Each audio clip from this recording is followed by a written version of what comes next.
Hello Unity folks. I'd like to show you an issue that's been plaguing me and a bunch of designers lately. And I'll show you how I worked around the issue. So mainly it revolves around scene changes. So let's start with like the most basic scene you could have. Okay, so the scene just has 4 cubes. And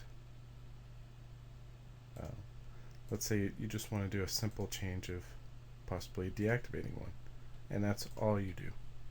Okay, so I'm going to save that scene change. Alright, so now if we go and diff our changes, your typical diff is going to look like, so if I go and I diff it, basically just because I deactivated that one thing, I've got a million changes here. And with larger scenes, this is just impossible, especially for such an easy, simple change. Okay, so a workaround to the crazy scene is the scene diff tool. Alright, so this is where the scene diff tool comes in. So basically the way you use it is I'm going to activate everything. So here's, and we'll save this, and here's your basic scene. And you basically usually want to compare like some kind of scene change. So first thing, I'm going to take a snapshot before I do a compare. So that'll just back up a snapshot file. You'll see it just makes a snapshot. And then I'm going to do some kind of operation, like a simple deactivate a cube. Okay, then I'll save my scene change. And then I can click this button, scene compare with snapshot. Now compare the current scene with the scene change I just did. And you can see,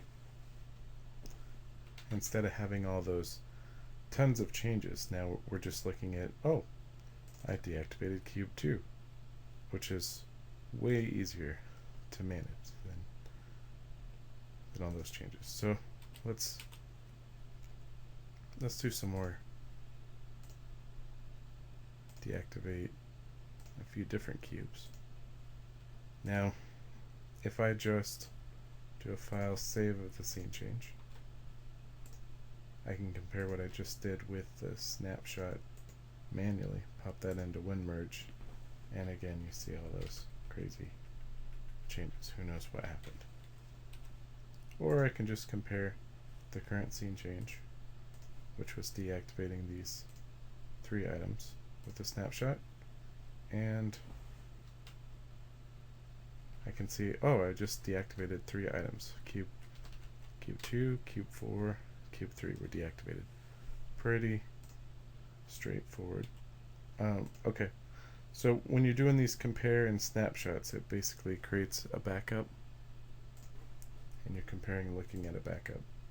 So snapshot is when I took the snapshot, and when I do the compare, it makes a sort file for comparison to open up in a diff tool. And right now this opens in SceneMerge.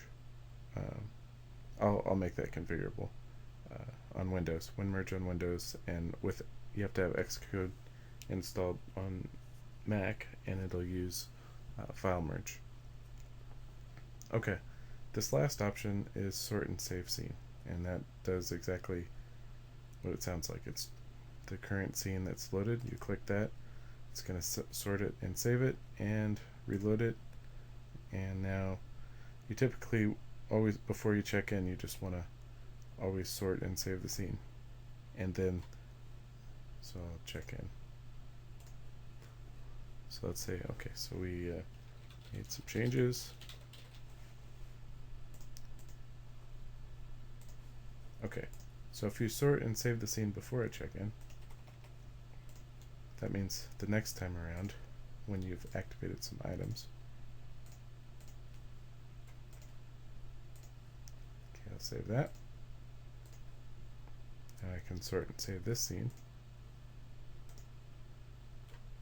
and you don't necessarily have to compare inside the tool. You can just compare with your normal diff tool. And since I've sorted and saved the scene, Now I can, when I go to check this guy in, I can see, oh, I changed 3 things, not 40,000 things or whatever. So anyways, this is a little preview of the Scene Diff tool. I hope to post it soon, and I'll take any feedback. Alright, thanks.